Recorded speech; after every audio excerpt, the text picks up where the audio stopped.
I wasn't truly this whole offseason. I wasn't really thinking about it. I was just trying to get better. I know it needed to be done this whole offseason, so that was my focus.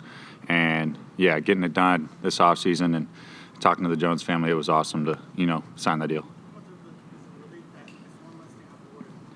I wasn't really worrying about it.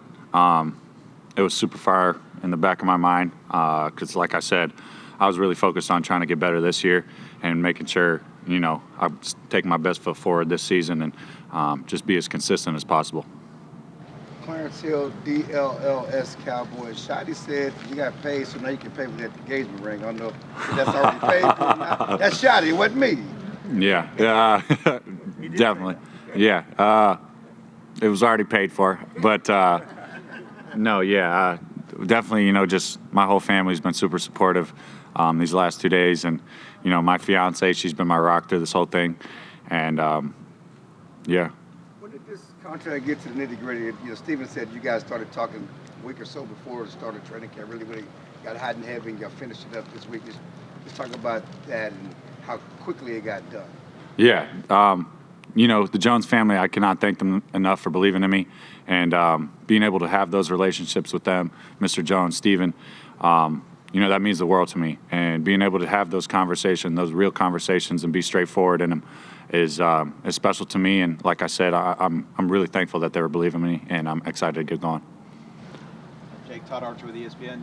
What goes through your mind when you're putting your name down to realize what you're getting and all the work that you've done to get here? What goes through your mind? I just think about all the people who helped me get here.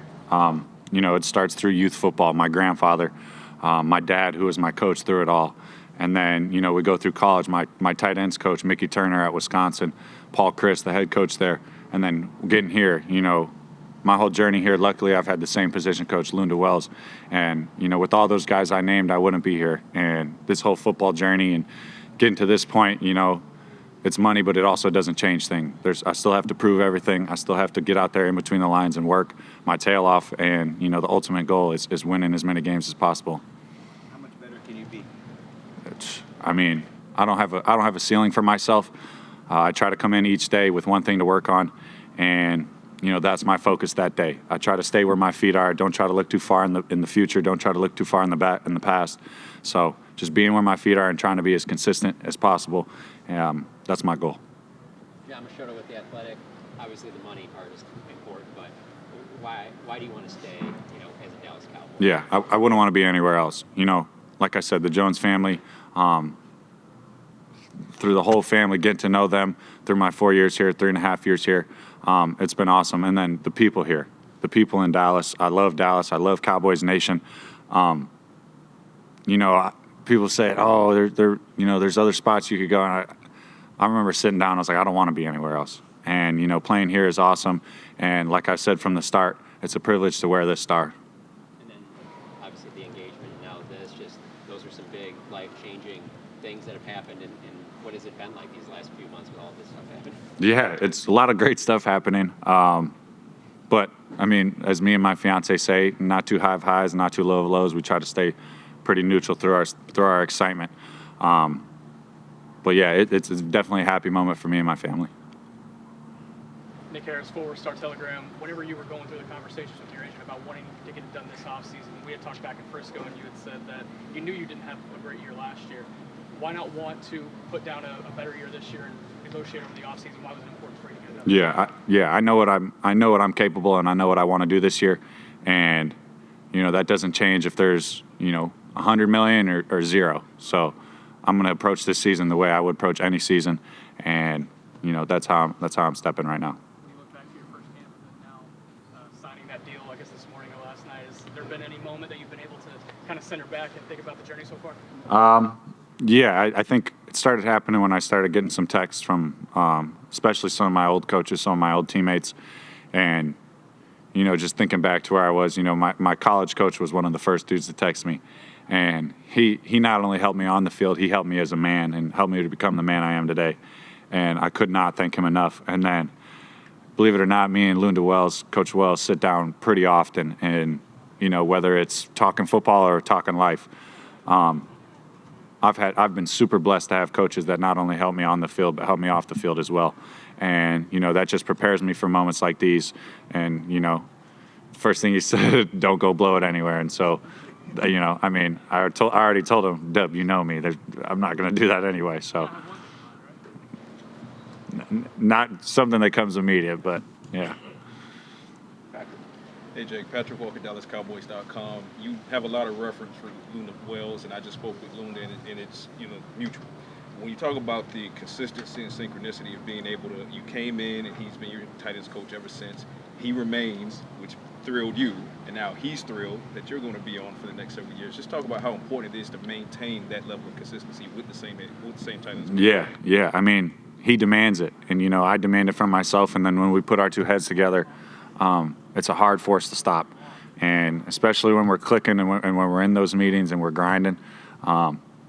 Like I said, it's hard to stop. But he's awesome. I tell this all the time. There's coaches out there in the NFL, especially, who they're just out there to coach, and they're just out there to coach between the white lines. Lunda does stuff outside of that.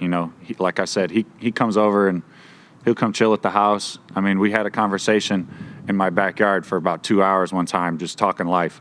And I mean, that helped me tremendously. And that's been going on for 4 years. So it hasn't just been, now or just because there's a contract. It's been my whole 4 years here. And it's not only me, he does it with the whole room. So I know that you guys have such a close relationship, and you wanted to remain in Dallas no matter what. But did it help grease the wheels a little bit that Lunda is still here for the foreseeable future? I'm sure it did, probably.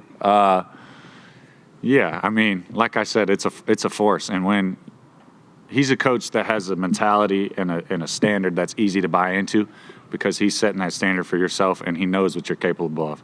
And so to have him just keep harping on me, and that's how I respond. I love that kind of coaching. Like, get after me. If I'm messing up, you better get after me.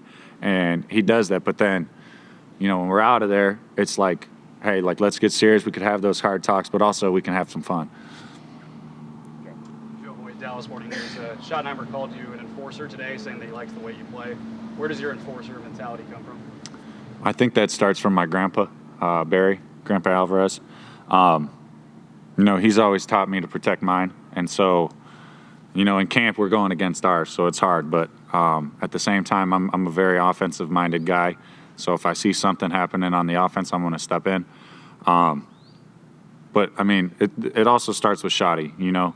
He's created that brotherhood system. And from day one, we weren't even playing ball. It was just create those relationships and talk about the hard things in life, talk about those hard conversations that, as men, we might not want to be having.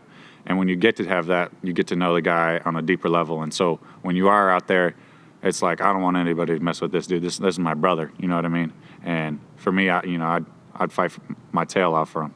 I know it's still early, but part of the Pickens trade was also what it could do for other guys. Are you still seeing kind of the effects of maybe having another weapon to go along with CD for what it could do for you? Yeah, I think it's just weapons all over the board. And, it opens up the run game, and when the run game opens up, it starts opening up other things, and you can start getting creative. And that's what Shotty's doing, and it's fun, and it's going to be exciting. Following up on that, with Jared Bell, USA Today, following up on the question about Pickens, what are your early impressions, especially from the context of a guy who came here with a lot of questions about chemistry? Yeah, well, I actually met him in the draft process. I believe we were up in Green Bay at a local pro day, and he was up there.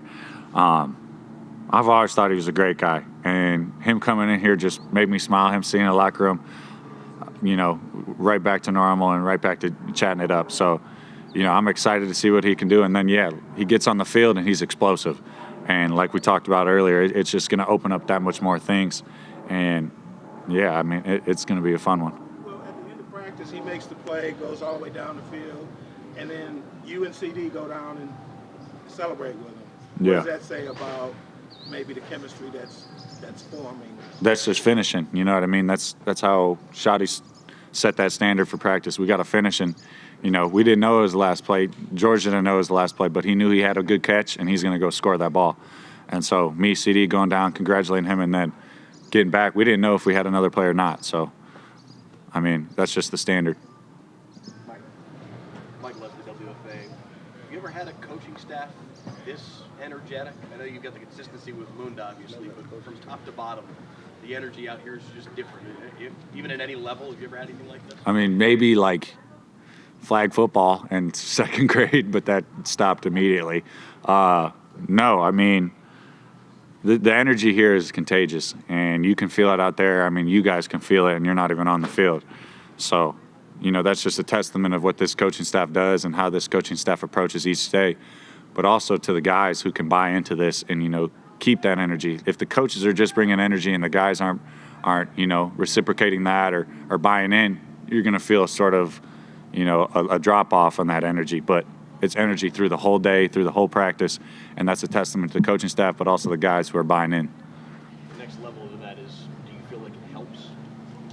Yeah, I mean, yeah, imagine a low energy football team. Yeah, so yeah, I mean, the high energy is helping, and you know, I think it's important that we keep that energy consistent throughout practice and throughout camp, and that's going to lead into the season. How motivated were you from this offseason? Because last year you had no touchdowns, you had a lot of health issues, and you were trying to overcome so much. How motivated were you to say, that's not who I am? Yeah, that's the first season I've ever not scored a touchdown in my whole life. So feeling that sting was definitely something. And then, you know, it's also same time like, what do you like? That wasn't anybody else who played that season. That was me. So fixing it, and you know, if I was going to do the same thing I did off season and expect something else, I'd be insane. That's the definition of insanity right there. So I knew I had to change something. Changing my meals. I mean, my fiance helped me with my food and stuff, and then just training harder and running more and kind of setting it up different. I took a whole month out in Nashville with who I was for my pre-draft training. And yeah, just figuring out how to do something different so I know that, hey, like I need to set myself up for a big year this year. Cutting out red meat, or what was that? 250 grams of protein, and then trying to kill all sugar, and then, you know, just healthy fat. Like I was an Oreo dude. I love Oreos, but yeah, I mean, cutting all that out and just being really strict on my protein, and then making sure I'm just eating. So. Why do you and Dak got such a good on-field relationship? Really, seam balls, things like that. How's that developed? Yeah, I think that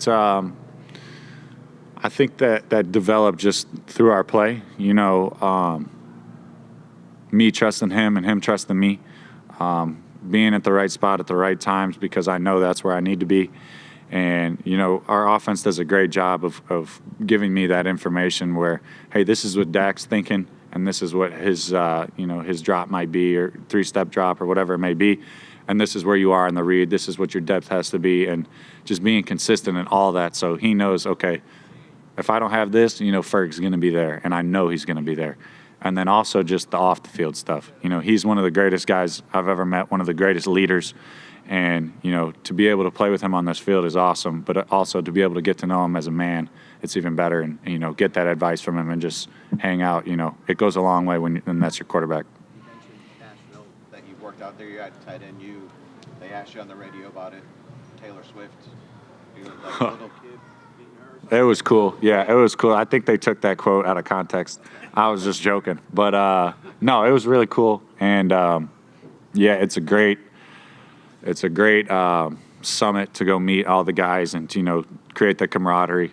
Yeah, it's cool. All right. Oh, Christy, you got one? The fan we saw, unfortunately, Brevin leave early. I know it was just a few minutes before you came over here. Did you get to see him after practice? You know, Brevin's a tough guy, and I'm really proud and excited to see what he's going to do because he has a lot of potential. And, you know, as a Midwest guy, Big Ten West guy, I don't even know if the Big Ten West is a thing anymore. But no, dude's tough, and dude's going to battle every way he can, and I'm excited to see what he can do and what he's going to do. All righty. Thank you, Jake. Thank you, guys.